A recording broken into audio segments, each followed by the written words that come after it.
कि टीपू सुल्तान ने स्वयं एक पुस्तक का लेखन किया था जिसका नाम था फतेह अल मुजाहिदीन। यह पुस्तक उन्होंने प्रमुखतः लश्कर ए मुजाहिदीन के सैन्य अधिकारियों के लिए ही लिखी थी। इस पुस्तक में उन्होंने अरब इतिहास में जितने जिहाद हुए हैं उसका संकलन किया था, जिसका प्रमुख स्रोत कुरान, हदीस एवं अन्य अरब इतिहास के प्रमाण थे। फतेह अल मुजाहिदीन उनके मनोविज्ञान का निर्माण करती थी, उन्हें जिहाद के लिए तत्पर रखती थी, उनकी जन्नत जाने की इच्छा को जागृत रखती थी। कैसे वो जिहाद करके काफिरों की हत्या करके जन्नत जा सकते हैं। 1786 में टीपू सुल्तान ने एक जिहादनामा भी जारी किया था जिसमें उसने यह स्पष्ट किया है कि वह काफिरों के विरुद्ध जिहाद करना चाहता है। इस जिहादनामे का वर्णन लेविन बोरिंग ने अपनी पुस्तक में किया है। 1786 में यदि हम परिस्थिति देखें, टीपू सुल्तान प्रथम आंग्लो मैसूर युद्ध में लड़ चुका था। उससे पूर्व हैदर अली के समय काल से मराठों एवं हैदर अली के अनेकों युद्ध हुए हैं जिसमें मराठों ने हैदर अली की भारी हानि की थी।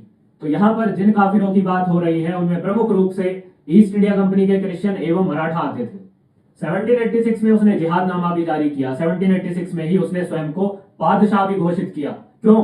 क्योंकि वह स्वयं को भारत में इस रूप में स्थापित करना चाहता था कि भारत में वह अकेला है जो इस्लाम की रक्षा के लिए लड़ रहा है। इस जिहादनामे में यह भी स्पष्ट किया था कि भारत भर के मुसलमान जो हिंदू शासकों के राज्य में रह रहे हैं वह उनका राज्य छोड़कर हिजरत कर ले और सल्तनत खुदादाद में आ जाए, जो उनके दीन की रक्षा करेगा और दीन के द्रोहियों के विरुद्ध जिहाद करेगा।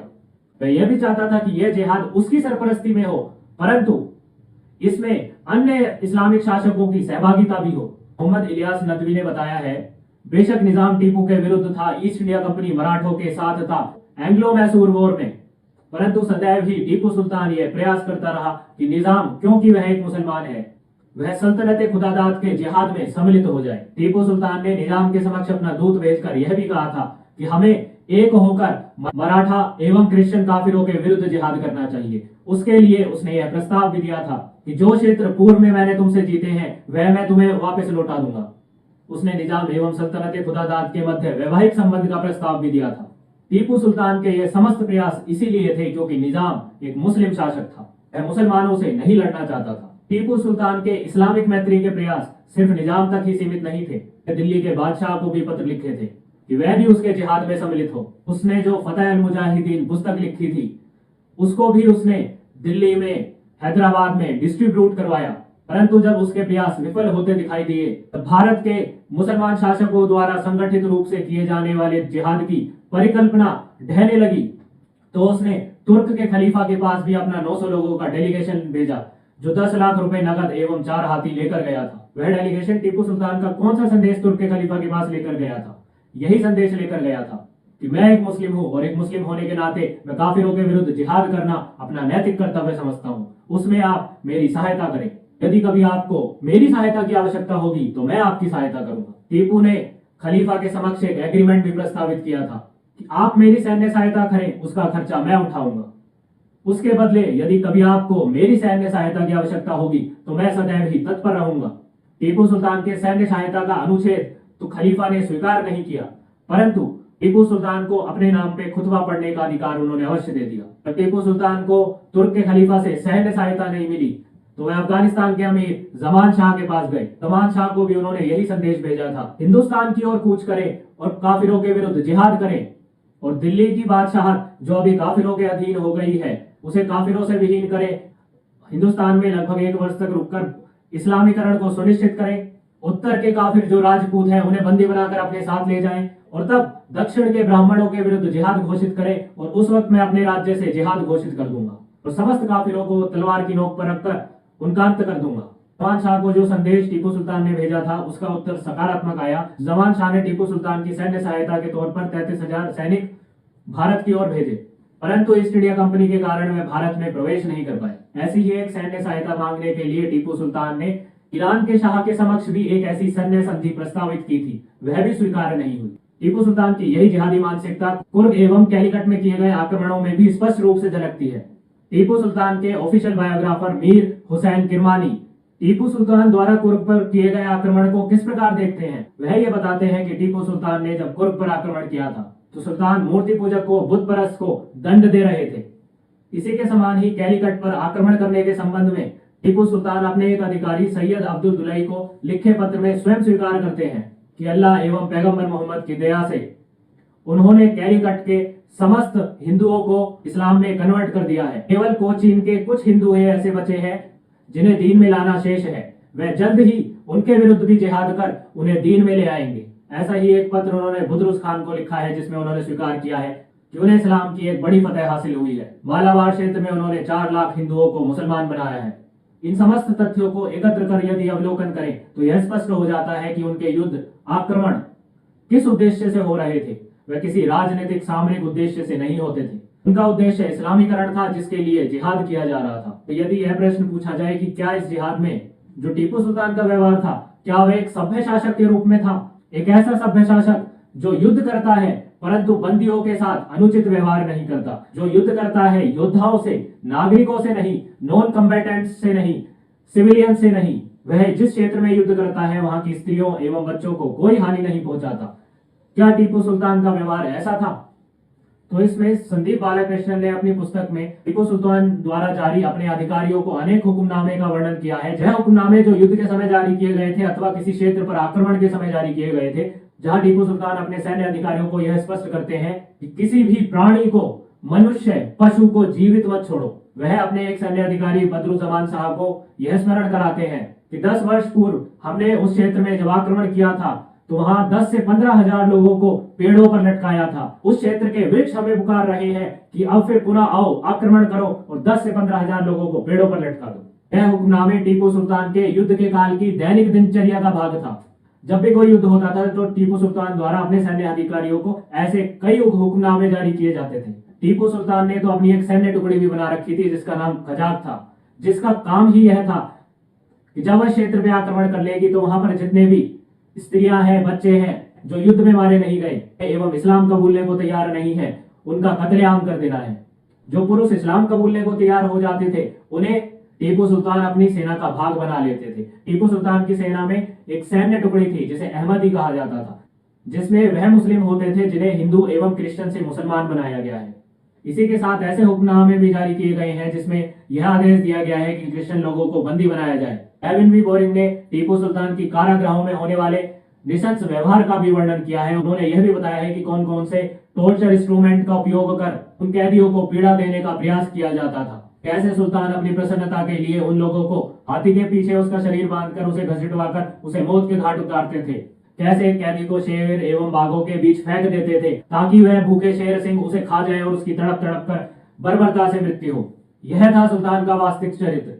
ऐसी पाशविक प्रवृत्ति के थे सुल्तान जो अपने कैदियों को शारीरिक पीड़ा देकर उस पर अट्ठास करते थे। जब टीपू सुल्तान ने कैलीकट पर आक्रमण किया था तो कैलीकट के नायरों ने अपनी आत्मरक्षा करने का प्रयास भी किया था और कैलीकट के नायरों ने छोटी सी सेना होने के पश्चात भी आत्मरक्षा करने का प्रयास भी किया था, परंतु वे उसमें सफल नहीं हो पाए। उसके पश्चात वहां के जो निवासी थे, जो नागरिक थे, उन्हें 2 ही विकल्प दिए गए थे कि मुसलमान बन जाओ या फिर बंदी बनकर श्रीरंगपट्टनम भेज दिया जाएगा। तब वहां पर जीवन के भय के कारण जो पुरुष इस्लाम कबूल लेते हैं उनका खतना होता है, उन्हें गोमांस खिलाया जाता है। जो इस्लाम नहीं कबूलते उनका कत्लेआम होता है। स्त्री पुरुषों बच्चों को नग्न कर पेड़ों से टांग देता है। वह हिंदू क्रिश्चियन जिन्होंने इस्लाम धर्म अपनाने से मना कर दिया था उनके शरीर को हाथियों से बांधकर हाथियों को अलग अलग दिशाओं में चलवाकर उनके 4 टुकड़े करवा देता है। यह कृत्य उसी व्यक्ति के होते हैं जिसे दूसरों को पीड़ा देने में हर्षोल्लास का अनुभव होता है। इन विभत्स घटनाओं का वर्णन बार्थोलोमेव ने अपनी पुस्तक वॉयेज टू ईस्ट इंडीज में किया है। इन तथ्यों पर दृष्टि डालने से यह भी स्पष्ट होता है कि युद्ध में टीपू सुल्तान का व्यवहार कोई सभ्य राजा, किसी सभ्य शासक का नहीं था, अपितु अत्यंत ही क्रूर राक्षसी प्रवृत्ति के शासक का था और उसकी आसुरी राक्षसी प्रवृत्ति दीन के अनुवाद से आती थी। परंतु यहाँ भी कुछ इतिहासकार उसको सेक्युलर बताते हुए यह तर्क देते हैं कि टीपू सुल्तान ने हिंदू मंदिरों को दान भी दिया था, इसलिए वह सेक्युलर राजा था। तो यदि हम इस प्रश्न पर भी विचार करें तो सत्य हमारे समक्ष स्पष्ट रूप से प्रकट हो जाता है। मैसूर गैजेटियर में लेविस राइस ने यह स्पष्ट किया है कि टीपू सुल्तान ने अपने युद्धों में अपने राज्य में 8000 मंदिरों का विध्वंस किया था। मालाबार मैनुअल राजा रवि वर्मा की हिस्ट्री ऑफ संस्कृत लिटरेचर भी अनेक मंदिरों का नाम लेकर यह स्पष्ट करती है कि टीपू सुल्तान ने अनेकों सहस्त्रों मंदिरों का विध्वंस किया है। यहाँ तक कि चिरक्कल के राजा ने टीपू सुल्तान को एक मंदिर का विध्वंस न करने के लिए 4 लाख रुपए की राशि देना भी प्रस्तावित किया था, परंतु टीपू सुल्तान ने उस राशि को लेने से मना कर दिया क्योंकि पैसों से दीन बड़ा है और उसका दीन यह कहता है कि बुत परस्ती हराम है।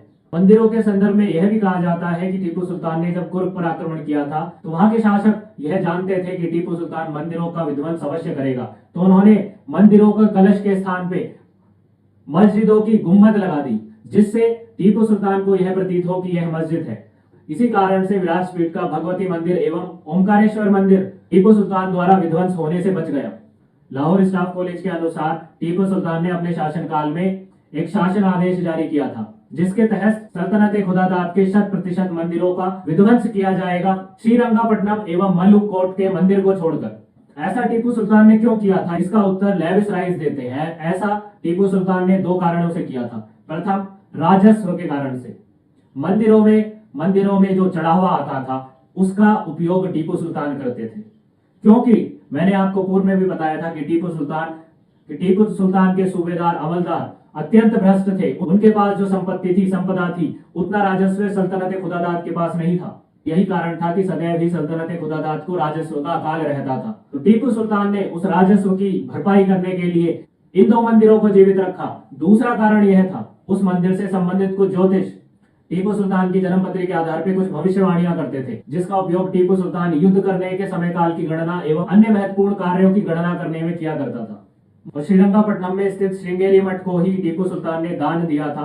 ऐसा तथाकथित तौर पर कहा जाता है इतिहासकारों द्वारा। इस वर्ष में दान दिया था, 1793 में दान दिया था, जब टीपू सुल्तान द्वितीय आंग्ल मैसूर युद्ध हार चुका था। श्रीरंगापट्टनम की संधि हो चुकी थी। वीआर परमेश्वरन पिल्लई ने अपनी पुस्तक लाइफ ऑफ राजा केशव दास में बताया है कि यह दान भी इसलिए दिया गया था क्योंकि टीपू सुल्तान के ज्योतिषियों ने उन्हें यह मंत्रणा दी थी कि यदि वह ऐसा करते हैं तो वह बादशाह बन सकते हैं। बादशाह उसे किस लिए बनना था? इस्लाम के लिए ही बनना था। इस पूरे विश्लेषण से यह स्पष्ट होता है कि टीपू सुल्तान का व्यक्तित्व दीन के उन्मादी व्यक्तित्व का है। पूर्ण रूप से वह इस्लाम से प्रभावित है, दीनी तालीम से प्रभावित है। उसका शासन एक इस्लामिक स्टेट का है, जिसमें मंदिर तोड़े जाते हैं, सूबेदार अमलदार सब मुसलमान होते हैं, युद्ध होते हैं तो जिहाद के लिए होते हैं। युद्ध में एक सभ्य राजा जैसा व्यवहार तो छोड़िए, ऐसा व्यवहार किया जाता है जो पशु के लिए भी अकल्पनीय है। चाहे टीपू सुल्तान ने रॉकेट का आविष्कार किया हो, परंतु इस तथ्य का उपयोग कर उन तथ्यों को नहीं नकारा जा सकता जो उसे नृशंस क्रूर शासक के रूप में प्रतिबिंबित करते हैं। इन तथ्यों को संकलित रूप में हमारे समक्ष प्रस्तुत करने के लिए हमें संदीप बालाकृष्णन जी को साधुवाद भी देना चाहिए, जिन्होंने Tipu Sultan the tyrant of Mysore की पुस्तक का लेखन कर हमारे समक्ष उन तथ्यों को उजागर किया, जिससे हम यह निष्कर्ष निकाल सके कि टीपू सुल्तान कोई और नहीं, दक्षिण का औरंगजेब खिलजी ही था। इन तथ्यों को अपने तक ही सीमित न रखें, अपने परिवारजनों बंधु बांधव तक भी इन्हें पहुंचाएं। टीपू सुल्तान के बारे में आपका क्या ओपिनियन है, आप कमेंट करके मुझे बताएं। यदि आप चाहते हैं कि मैं इसी प्रकार के वैचारिक मंथन करने वाली वीडियो बनाता रहूं तो सब्सक्राइब अवश्य करें।